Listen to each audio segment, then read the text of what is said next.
can start a witchy compost pile if you like. So, quick thing on the simple feast. The whole point of it, not just as an offering to the god and the goddess, but it's also a way of grounding the excess energy that you've raised. Your body is full of excess energy that you've raised throughout your ritual. And if you don't cleanse yourself of that extra energy, it can cause backups, it can cause you to get sick, it can cause constipation, and it's not pretty. It will also disrupt the flow of energy in your body. The people in the Middle East will call it chi. So that's a way of sending the energy back into the earth. If you choose to do the simple feast as just an offering to the god and goddess, another way of grounding is you can use your crystal sphere. Just sit there and focus on the energy going into your crystal sphere. You can also use a piece of hematite or a piece of obsidian, and then you can save and store that excess energy for a later ritual. So that's the whole point of the simple feast and grounding. Next, you're going to thank the deities. Again, you don't want to use the words release or dismiss. You're going to say thank you instead. So first, to thank the goddess, you're going to stand in the Isis position again, or if you choose to just stand there, you can just stand there, it's up to you. And you're going to say, Mother Goddess, thank you for your presence in this sacred rite, and for your ongoing presence in our lives. I bid thee hail and farewell. And then you're going to put out the goddess candle. Remember, you don't ever blow it out, it's an affront to the element of air.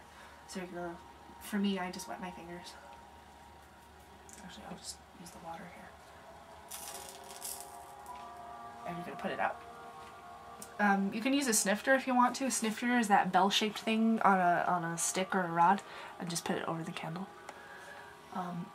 To thank the god, you're going to stand in the Osiris position again. You're going to say, Father God, thank you for your presence in our sacred rite, or this sacred rite, and for your ongoing presence in our lives. I bid you hail and farewell. Wet your fingers again and put out the candle. Then you're going to thank the quarters. If you cast the quarters with candles, you would then walk widdershins or counterclockwise around the altar to the direction on your circle. So since I started with east last time, I'm going to end with east this time. So since I ended with north last time, I'm going to start with north. So I'm going to walk around my altar counterclockwise, widdershins. And I'm going to pick up my candle, walk back to my altar, and say, Spirits of the North, element of earth, thank you for joining us in this sacred rite. As you depart to your fair and lovely realm, I bid thee hail and farewell.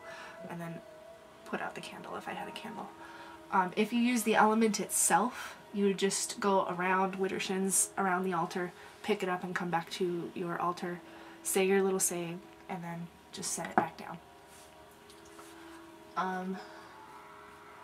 And the phrase is the same with each of the others. You just replace the words east and air with, the words north and earth with west and water, south and fire, and east and air. And then you're going to open the circle.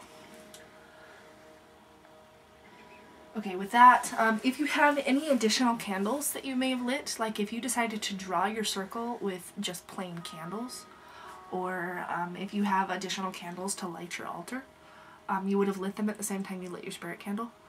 And this would be the time where you extinguish them. And so I'm just going to extinguish all my other candles.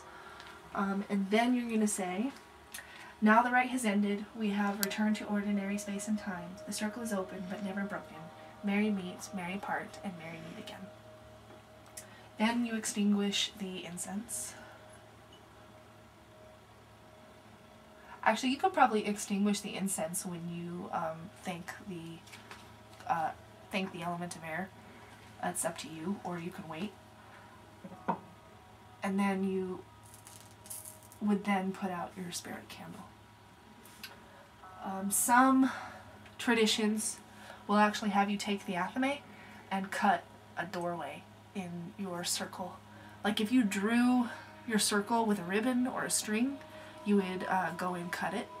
Or if you drew it with salt or cornmeal, you would just go take your athame or your wand and you would cut it in the sand or dirt or wherever you're at and just open a little doorway. If you didn't do any of that, like in my case, I just pictured my altar or my circle. You just open the circle, or you just picture the energy that was forming the circle like a force field. You just picture the energy dissipating. And then that's it. Your circle is open, and that's how you conduct a ritual. That's it. Done.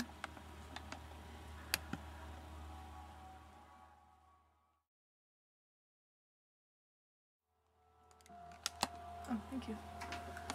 Okay, so just finished my video and realized there was one thing that was kind of important that I think I forgot to mention. Ritual dress, what you wear during a ritual.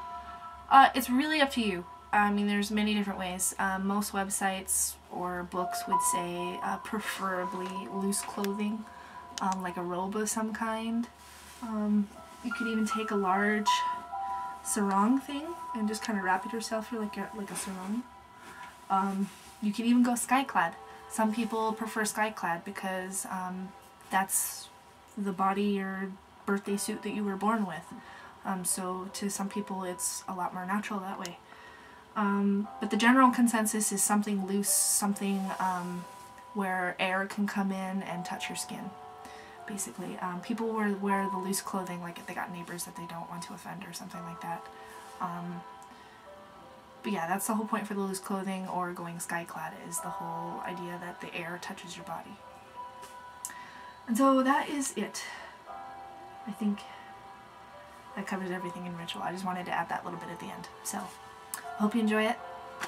Have a good time.